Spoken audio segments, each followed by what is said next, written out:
It was just another afternoon, a child, a habitat, a moment of panic, and then everything changed.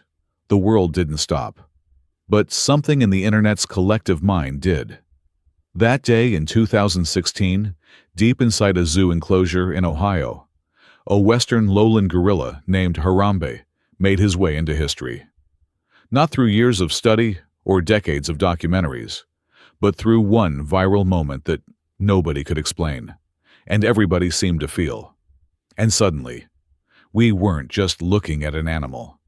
We were staring at something symbolic and strangely familiar.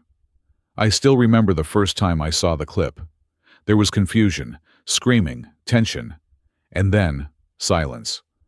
But what followed wasn't silence at all. It was a digital explosion. Memes, rage, jokes, candlelight vigils. Millions of people across thousands of platforms, responding with genuine grief and, paradoxically, absurd humor. Why? Why did this event capture our attention in such an overwhelming way? We've seen tragedies before. We've mourned public figures. But this was different. Because Harambe wasn't a politician. He wasn't a celebrity. He didn't give speeches or star in TV shows. He was a 17-year-old gorilla, a peaceful presence moments before the chaos. And then, gone. What came next was what I call the rupture, not in time, not in space, but in tone, in meaning, in the strange way we process what we can't understand. Within days, Harambe became a meme, then a symbol, then a kind of mythical icon. Not because of what happened, but because of what it felt like. Like something was off, like the universe glitched. People began joking that this was the moment our timeline split, that this was the exact day the world veered off course. A silly idea, maybe. But think about it. Since 2016, has anything felt normal?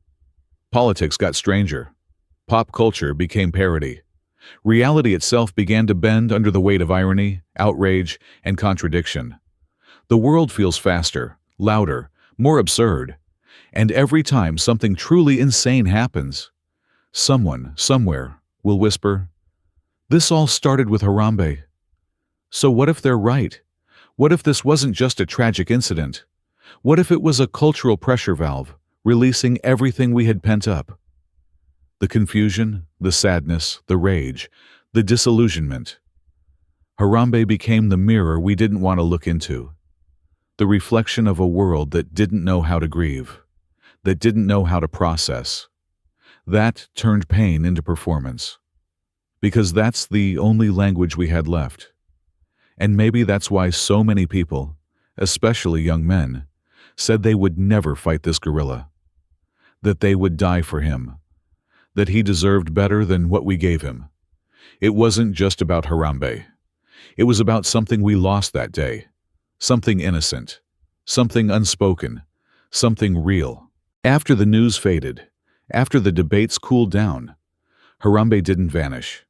He transformed, not into a memory, not into a footnote, but into something far stranger, something only the internet could create, a meme god. There he was, photoshopped into the Last Supper, crowned in celestial light like a digital saint, immortalized on t-shirts, tattoos, hashtags. People held fake elections to vote for him as president. They named their kids after him. And somehow, it all felt weirdly sincere. It was funny, sure. But beneath the humor, something else was happening. We weren't just laughing. We were grieving in disguise. Because what do you do when the world stops making sense? You joke. You share. You meme. It's easier to process pain when it's wrapped in irony. And Harambe became the perfect vessel for that kind of pain. An innocent figure, caught in the machinery of panic, authority, and spectacle. The world saw the footage. And instead of moving on, we looped it, remixed it, ritualized it. Because deep down, we knew something unfair had happened. Something irreversible. And even if we didn't have the words, we had memes. But here's the part no one likes to admit. We made him a martyr. Without realizing it, we turned a real creature into a mythological symbol of innocence lost, of systems we can't control, of how quickly the powerful will act to maintain order, even if it means erasing what's wild, what's majestic, what's unpredictable. And once he became a meme, he stopped belonging to the zoo. He stopped belonging to the news cycle. He became ours. A tragic joke, a digital protest, a way to say, this isn't okay. Harambe was more than a gorilla. He was the last straw. After his death, meme culture changed. It became darker, more absurd, more nihilistic.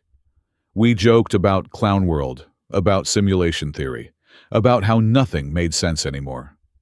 Harambe wasn't the cause. He was the signal. A signal that the rules had shifted, that grief had gone online, and truth had gone meta. It's strange, isn't it? That out of all the creatures, all the stories, all the tragedies, this one gorilla sparked a movement, a mourning, a mythology. It wasn't planned, it wasn't staged, it just happened. And because of that, it became realer than real. Sometimes I wonder, did we turn him into a joke? Because the truth was too painful? Did we elevate him? Because we needed someone, anyone, to stand for what we'd lost? Innocence, grace, silence, meaning. Maybe that's why 100 men say they wouldn't fight Harambe. Not because he was powerful, but because he was pure. And purity, in this world, is so rare. We meme it, because we don't know how else to hold it. Ever since May 28, 2016, people have whispered the same joke, half serious, half sarcastic. This is all because of Harambe. At first, it was just a meme, but over time it grew teeth. Because as the years rolled on, things started to feel different. Not just worse, weirder. The election that shocked the world, a global pandemic, billionaires racing to escape Earth, artificial intelligence learning to paint, sing, lie, reality shows turning into actual politics, and the creeping feeling that nothing is truly real anymore. For many, the moment Harambe left us marked the start of the timeline shift. Here's the theory. Harambe's death didn't just trigger outrage. It rippled through culture, consciousness, and maybe even the code of reality itself. Some say it was the moment the simulation cracked, that the absurdity of the event was so extreme, it caused a logic fault in whatever keeps this world stitched together. And look, I know how that sounds. But isn't it strange how that day became a cultural boundary line? Before Harambe, we had structure. We had facts. We had a shared sense of how the world works.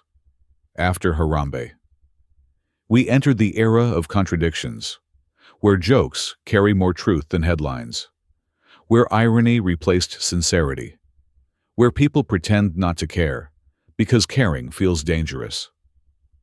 But maybe it's not about the timeline. Maybe it's about us, about how we changed after that day. We realized how fragile things really are, that one moment, one decision, one unexplained event could become global. And once you've seen the world through that lens, you can't unsee it. You begin to notice the cracks, the layers, the absurdity hidden just beneath the surface. Harambe didn't break the timeline. He revealed it. And maybe that's why the internet canonized him. Not because he was a gorilla, but because he became a signpost, a marker that says, this is where it all started to shift. When laughter turned into coping, when memes turned into meaning, when everyone stopped asking what was true and started asking what was real enough to feel. So, where does that leave us now? In a world where timelines don't matter as much as attention spans, where memory is crowdsourced, where the past is reshaped every time someone reposts, reinterprets, rememes. But through it all, Harambe remains, a constant, a reference point, a symbol of everything we lost, and everything we wish we could forget. And maybe that's why 100 men wouldn't fight him. Not because they couldn't, but because deep down, we all knew. We already lost. We lost something we didn't know how to name. We turned it into a meme. We repeated the ritual and called it funny, because calling it sacred would have hurt too much. So the next time you see Harambe's name in a joke, pause.